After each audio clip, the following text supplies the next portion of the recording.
The commonest causes of shoulder pain are divided into two subgroups, I guess. There are the pains that are caused by inflammatory conditions, things that irritate the shoulder, and things that cause wear and tear in the shoulder joint itself.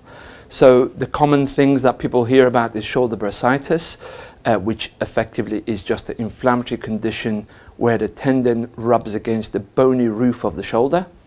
And as an extension of that, you can also get associated problems with the rotator cuff tendons, which sometimes can tear. Beyond that, the other common causes are the wear and tear conditions, such as arthritis, which can affect the ball and socket part of the shoulder joint, or it can affect the very end of the collarbone, where the collarbone articulates with the shoulder blade. And finally, frozen shoulder, which is a very common condition people talk about, is a condition where there is marked inflammation within the lining of the ball and socket part of the shoulder joint.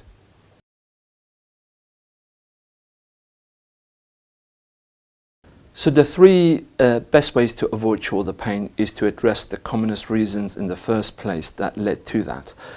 Most people, especially in the younger ages, get this problem as a consequence of the posture they adapt at work, which is stooped over. So it's very important to try to correct the position of the shoulder blade by holding shoulder blades back.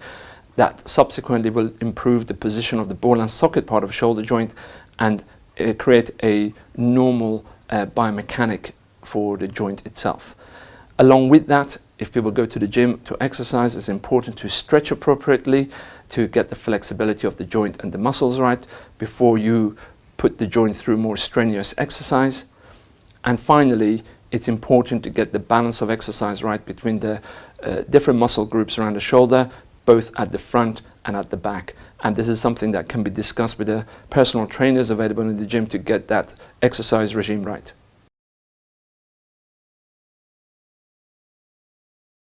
When people get shoulder pain, the important thing to remember is that a lot of this pain tends to be transient and tends to go away over a course of a few weeks, and is often because something has irritated that joint. So first thing is not to panic. Secondly is to avoid the obvious aggravating factors, which could be a certain exercise people do or a certain activity in a specific range. To settle the pain, as often the pain is caused by inflammation, taking a regular course of anti-inflammatory medication for a few days is often helpful. Also, along with that, use of hot and cold presses to try to facilitate settling that inflammation can be very helpful, with the cold press being more helpful in acute injuries and hot press being more helpful in more chronic conditions.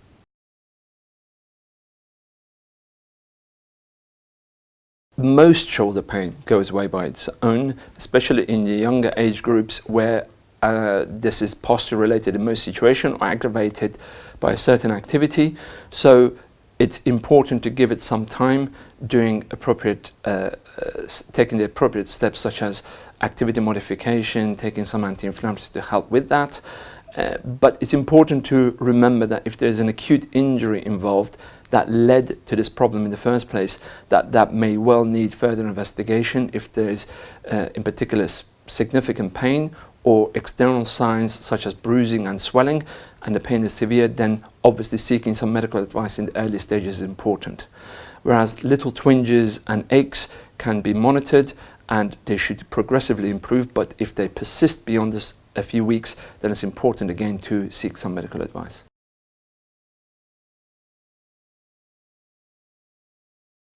Physiotherapy plays a very important role in shoulder pain, and it's important to highlight that of all the patients who present with shoulder pain, a very small minority end up requiring surgical intervention. Physiotherapy largely focuses on addressing the common causes, which is posture, trying to address the positioning of the shoulder blade and the ball and socket part of the shoulder joint, and also tries to build up the right muscle groups, which is the deeper muscles within the shoulder called the rotator cuff tendons, to try to ease the pain and also strengthen the shoulder in the correct way, very similar to developing core stability around the abdomen, in effect creating a core stability around the shoulder joint.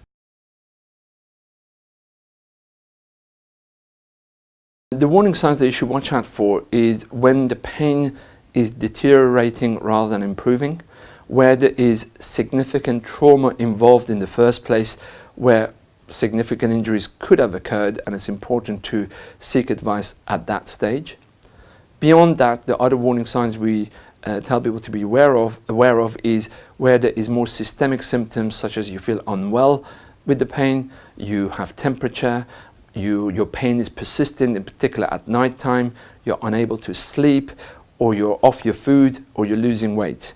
So when there is more generalized symptoms than just the shoulder ache, then obviously it's important to seek advice at an earlier stage.